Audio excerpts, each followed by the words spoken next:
I know if there's one person in this world that knows us better than anybody else, it is our mothers. Remember the old show, Father Knows Best? I really think it was Mother Knows Best. Mother knows and loves anyway.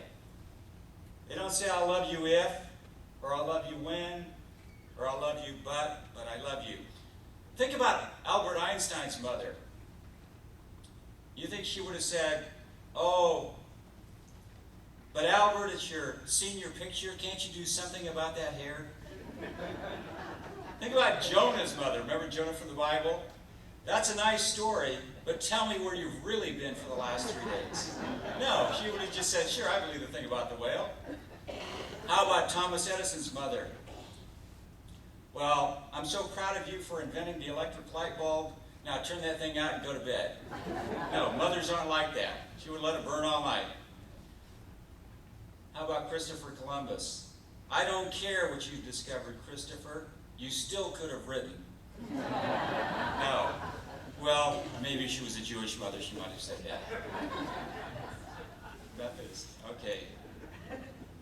And then finally, Michelangelo's mother. Mike, why don't you paint on the walls like everybody else? No, mothers don't do that. No, they create a wall for you. They let you create. They let you go to it. So mother's love is indiscriminate. It's indefinite.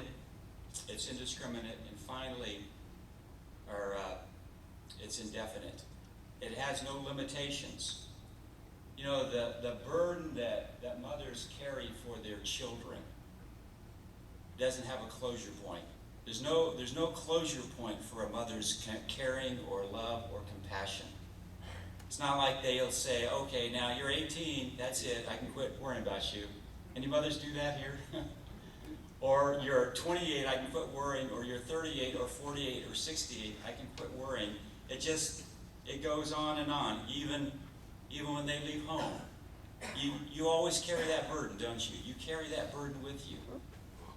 And as a grandmother, you carry that burden. As a great-grandmother, you carry that burden. It's always there. That patience, that long-suffering, that faithfulness. Again, that story of the prodigal son, waiting there all those years for that boy to come to his senses. It really should have been the prodigal mother. It really should have been. After a while, fathers get impatient. They let their egos get in the way. Mothers never give up. They just wait and wait and wait and believe and wait. I remember the story about the young Indian brave who went off on his vision quest in that culture as young men going off, really finding themselves, finding their spirit. And the vision quest was a very dangerous enterprise, off into the wilderness by himself for 6 months, a year and a half, almost 2 years. His mother waited behind.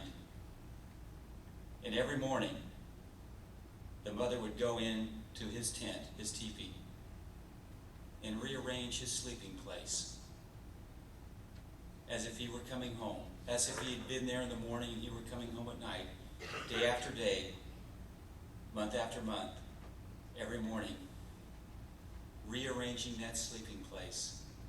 And finally, after the second year, the young brave returned. And he said, Mother, I succeeded in my vision quest because you kept my sleeping place. I think about that with my own mother. I don't see her very often. She doesn't bother me. She calls me occasionally, I call her. But I know she's there, keeping my place, my sleeping place. In fact, she still lives in the house I grew up in. Must be going on 40 years now. And the bed is still there. She's still keeping my place in the place of all her children. A mother's love is indefinite. It's instinctive. It's indiscriminate. And it's indefinite.